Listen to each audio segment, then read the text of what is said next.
নমস্কার বন্ধুরা, সকলকে আমার চ্যানেলে স্বাগত। সমস্ত ধরনের পেনশনার এবং ফ্যামিলি পেনশনারদের জন্য অত্যন্ত বড় একটি দুঃসংবাদ। এই মুহূর্তে একটি অত্যন্ত বড় অর্ডার জারি করা হয়েছে এবং এই অর্ডারের ফলে সমস্ত ধরনের পেনশনার এবং ফ্যামিলি পেনশনাররা আগামী দিনে বড়সড় সমস্যায় পড়তে চলেছে।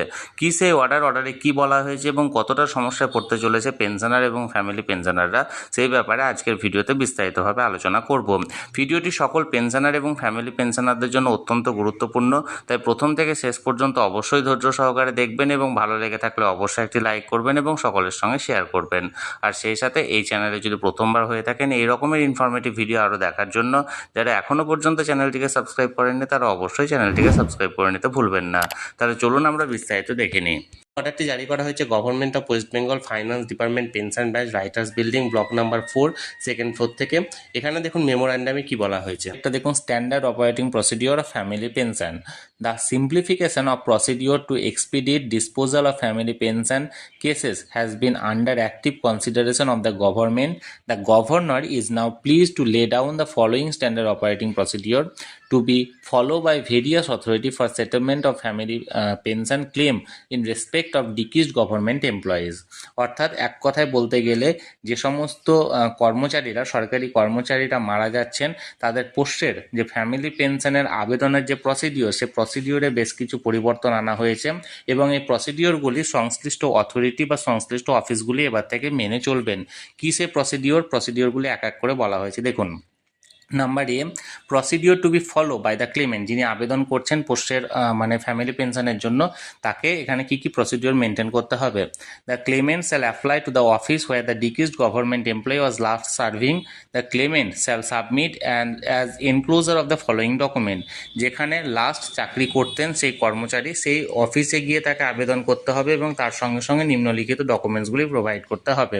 In case of family pension claim by the spouse, যদি মৃতের স্ত্রী বা স্বামী, মানে যিনি চাকরি করতেন তার স্ত্রী বা স্বামী যদি ফ্যামিলি পেনশন এখানে ক্লেম করেন, তাহলে সেক্ষেত্রে if spouse of the deceased employee has been co-authorized for family pension in the PPO, the spouse shall apply to the treasury or bank from where pension was drawn against the PPO issued by the deceased pensioner with intimation to the bank concerned along with the date registration certificate and PPO. Thereafter the treasury or bank shall do the needful for payment of family pension to the family pensioner. Spouse যদি মৃতের মানে যিনি pension পেতেন তার মৃত্যুর পর যদি আবেদন করে থাকেন, তাহলে তাকে সংশ্লিষ্ট ট্রেজারি বা সংশ্লিষ্ট ব্যাংকে আবেদন করতে হবে এবং সেখানে ট্রেজারি বা ব্যাংকের নির্দিষ্ট যে ডেথ সার্টিফিকেট আছে সেই ডেথ সার্টিফিকেট প্রোভাইড করে তার সঙ্গে সঙ্গে পিপিওগুলি প্রোভাইড করে এখানে আবেদন করতে হবে। If the employee died in harness, the spouse will apply in plane paper to the PSA along with necessary document required as per extent norm. যদি চাকুরি করতে করতে মারা গিয়ে থাকেন সেই সরকারি কর্মচারী, তাহলে সেক্ষেত্রে তাকে সাদা কাগজে অ্যাপ্লিকেশন করতে হবে পেনশন স্যাংশন অথরিটি অর্থাৎ পিএস এর কাছে এবং সেখানে নিম্নলিখিত ডকুমেন্টসগুলো লাগবে। এবার দেখুন বি, দেখুন in case of claim by unmarried or divorced or widow daughters of the deceased employee, যদি কর্মীর মানে আনম্যারিড মানে অবিবাহিত, ডিভোর্সি বা বিধবা কন্যা ফ্যামিলি পেনশনের জন্য যদি আবেদন করে থাকেন, তাহলে সেক্ষেত্রে তাদেরকে কি লাগবে দেখুন। An application on plane paper for the claim of family pension is to be made before the pension sanction authority along with the following document. এখানে পেনশন স্যাংশন অথরিটির কাছে একটা অ্যাপ্লিকেশন করতে হবে, তার সঙ্গে সঙ্গে এই ডকুমেন্টসগুলি দিতে হবে। দেখুন, number 1, an original application of claim for family pension should be made on plain paper of the claimant, who will have to apply to the head of the office where the deceased father or mother served at the time of retirement and duly authenticated by the pension sanction authority. অর্থাৎ তাকে একটা সাদা কাগজে বা plane পেপারে দরখাস্ত করতে হবে সেই অফিসে যে অফিসে তার পিতা বা মাতা চাকুরি করত এবং সেই অফিসে সেই দরখাস্তটা খতিয়ে দেখবে পেনশন স্যাংশন অথরিটির পক্ষ থেকে। Number 2, original annexure A duly filled in 4 copies in Kolkata municipal area. Kolkata municipal এরিয়ার ক্ষেত্রে যেটা অ্যানেক্সার এর যে ফর্মটা আছে সেটা 4 কপি ফিল আপ করতে হবে। Original annexure 2 4 copies duly filled in the counter signed by the pension sanction authority. Pension sanction অথরিটির দ্বারা জারি করা যে অ্যানেক্সার 2 ফর্মটা আছে সেটা 4 কপি ফিল আপ করতে হবে। Number 4, original annexure 3 4 copy duly filled in, যেখানে অরিজিনাল অ্যানেক্সার 3 ফর্মটা 4 কপি ফিল আপ করে দিতে হবে। Passport size photograph 4 copy duly attested in 4 separate sheet, 4টে কাগজে 4টে পাসপোর্ট সাইজের মানে ছবি, কালার পাসপোর্ট সাইজের ছবি, সেটাকে সিগনেচার করে জমা দিতে হবে। The attestation of the photograph of the claimant is required to be made in such a manner that the signature of attesting officer with seal should be affixed with the photograph, এবং সেই ফটোকে ওই সিটের ওপর একটা মানে যিনি gazetted officer আছেন তাকে দ্বারা প্রত্যায়িত করে নিতে হবে এবং তার স্ট্যাম্প ওই ফটোর উপর লাগিয়ে নিতে হবে। Number 6, 4 slip each bearing 3 specimen signature of the claimant duly attested in 4 separate sheet, 4টে seat জোগাড় করতে হবে যেখানে 3টে স্পেসিমেন সিগনেচার থাকবে ক্লেমেন্টের। 7 নম্বরে দেখুন, current original not older than 6 month income certificate in favour of the claimant with marital status from a gazetted officer of central or state government belonging to group A service. মানে এখানটায় বলা হচ্ছে যে current original income certificate দিতে হবে সেই ক্লেমেন্টের। Income সার্টিফিকেটের পাশাপাশি তাকে তার ম্যারিটাল স্ট্যাটাস, তিনি যে অবিবাহিত আছেন বা ডিভোর্সি আছেন বা তিনি যে বিধবা আছেন তার একটা প্রমাণপত্র দিতে হবে, এবং সেখানে গ্রুপ এ সার্ভিস করে এরকম কোনো সরকারি অফিসারকে দিয়ে প্রত্যায়িত করাতে হবে।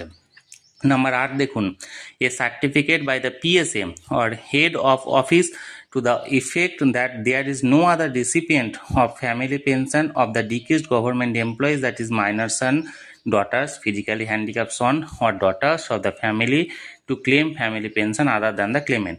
যিনি আবেদন করছেন তিনি ছাড়া যে ওই মৃতার বা মৃতের কোনো রকম আর কোনো পোষ্য নেই, যাদের মধ্যে মাইনর সন বা ডটার আছে, মানে অল্প বয়সী ছেলে বা মেয়ে বা ফিজিক্যালি হ্যান্ডিক্যাপড ছেলে বা মেয়ে আছে, এরকম নেই, এইরকম কোনো ডিক্লারেশন একটা সংশ্লিষ্ট অথরিটির কাছ থেকে নিয়ে যেতে হবে।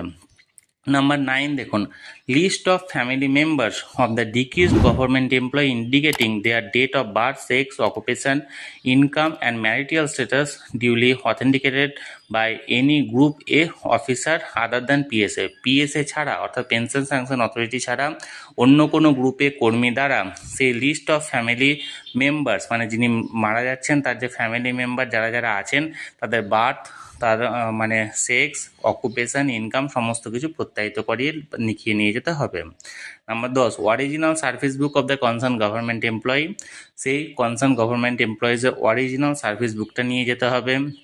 Number 11, attested copy of পিপিও of decreased government employee, যদি তিনি রিটায়ার করে থাকেন এবং পিপিও পেয়ে থাকেন তাহলে তার অ্যাটেস্টেড কপি নিয়ে যেতে হবে।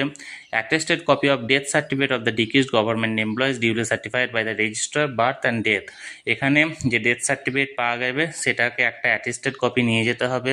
Attested copy of death certificate of spouse of decreased government employees, অর্থাৎ তার যিনি মারা গেছেন তার যে স্পাউস যে আবার মারা গেছেন সে তারও ডিক্রিজ সার্টিফিকেট বা ডেথ সার্টিফিকেট নিয়ে যেতে হবে।